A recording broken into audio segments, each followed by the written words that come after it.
I love superhero movies.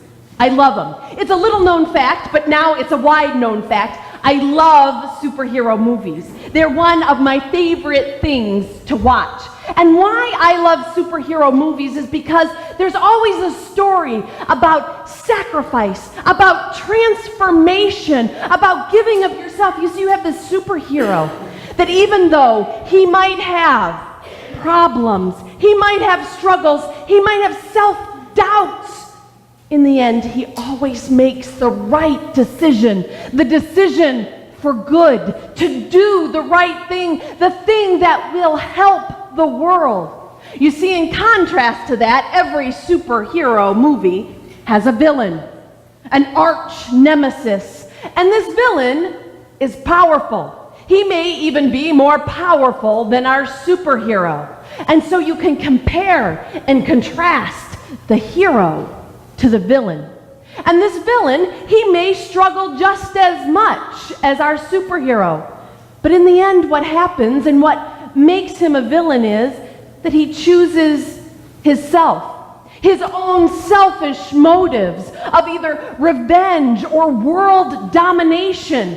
Those things, and we sit back in the movie theater and we watch that on the screen. And why I like it is because it's so simple. We sit there and we root for the hero. We know that the hero is going to make the right decision, that he's going to do what is best for humanity, and he will do good to the world. He will use his powers for good, and the villain uses his powers for evil. It's simple to look at it on the screen, but it is something that we need to take in to our hearts. To know that as we look at that, even though it might be in an extreme example, it's something that we need to deal with. We need to look at ourselves and say, do you know that we have been given much? We have superpowers. It's true. You have talents and great abilities. And how you choose to use those abilities is what defines your hero status or your villain status. You see, Jesus says, much is required of anyone who has been given much. It may sound like a quote from Uncle Ben, but I guarantee that Jesus said it way before Spider-Man's Uncle Ben. With great power comes great responsibility. See, you have been given much. You have power. You have responsibility. Much is required of you. Now let's think about your superpowers. Let's think about what it means to have that responsibility, to be given much, because a lot of us can go, you know what, I haven't been given anything. I have no talents. I have no abilities.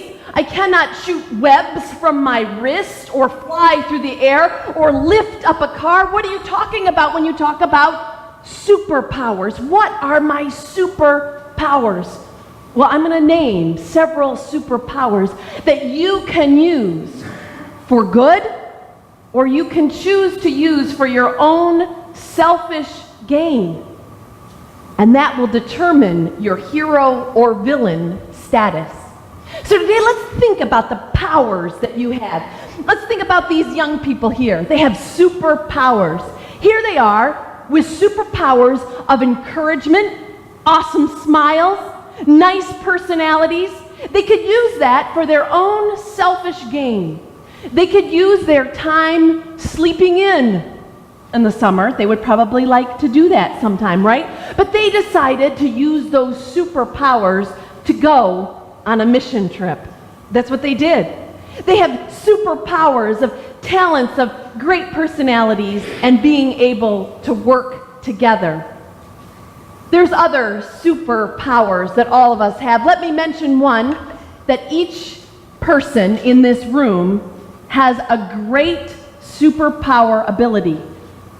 It's one of the most powerful things that we have. It is, oh, you know?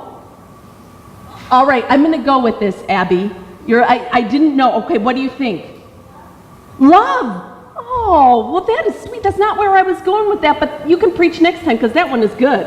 I like that one. I like that one. It's true. I was going to say, well, you do have a superpower of love, and it is very powerful, which is good. But I was going to say your words. Do you know that your words can smash people or they can build them up? Your words have the power to encourage someone or crush someone. It's true. You have a great ability, and you can use your words for positive, encouraging things to build up the world. Or you can use your words as negative, bitter, hateful things that can hurt people, crush people. There's such power in words.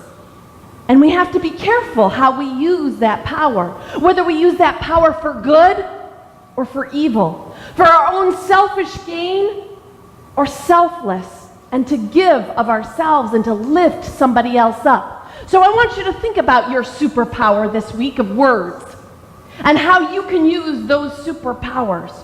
You have other superpowers that I'm going to talk about today. You have the superpower of time. And a lot of us said, oh no, we don't have any time. No, it's a skill. It's time management. And how you manage your time and what you do with your time is a superpower. You can use that time for good, or you can use your time for selfishness. You can use your time wasting your time in bitterness and unforgiveness, or you can use your time constructively. Then we have the resource or the superpower of money. And Jesus says, who has ever been given much, much is required. Now you might say, well, I haven't been given that much. I mean, I'm not really that wealthy, right? But you live in this country, and we have been given a lot. We have the resource of money, and what we do with that money can be a superpower. We can use that to try to dominate, world domination of our own little place, or we can use that to build up people for the glory of God.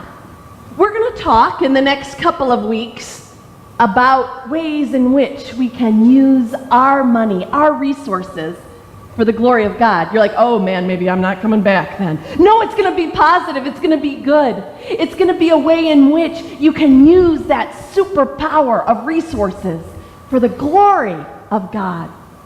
And then there's your superpower of your talents, your abilities. And you think, oh, I don't have any talents. I can't play the piano or sing, or I don't have any artistic abilities. Oh, there's so much more talent than that. There are talents that each one of you have. I'm going to show you a couple of superheroes. I have some pictures of a superhero with a hammer. Pete.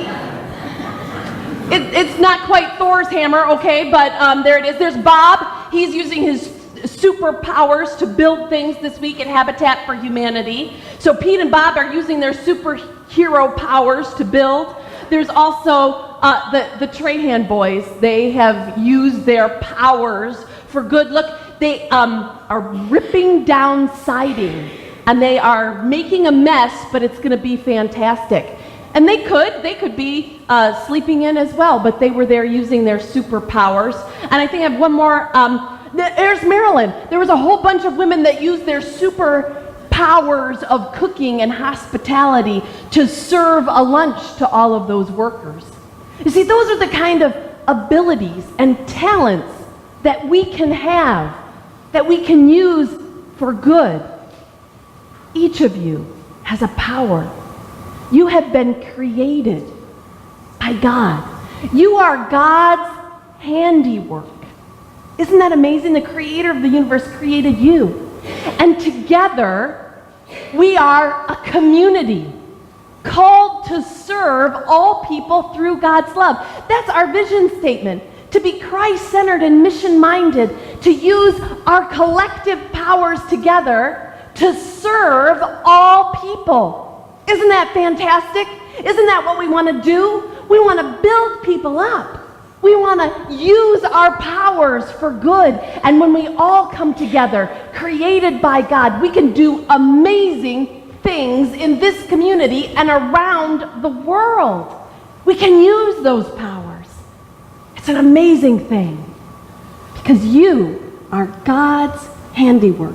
You are created by the most powerful being in the universe, God, the Creator. You think you don't have powers? Then you're putting down God, because you do. He has given each of you talents and abilities to be used by Him. You were created by God to do good works in Christ Jesus. That's what you're made for. And like any superhero or villain, you look and you say, I'm going to make the choice. I'm going to use my powers for good instead of evil. So I hope today that you have been inspired to use your powers, to know that you have been created, you have gifts, you have abilities, so no more excuses. You say, I'm going to use my words, I'm going to use my time, my talents, my gifts, my whatever it is, for the glory of God.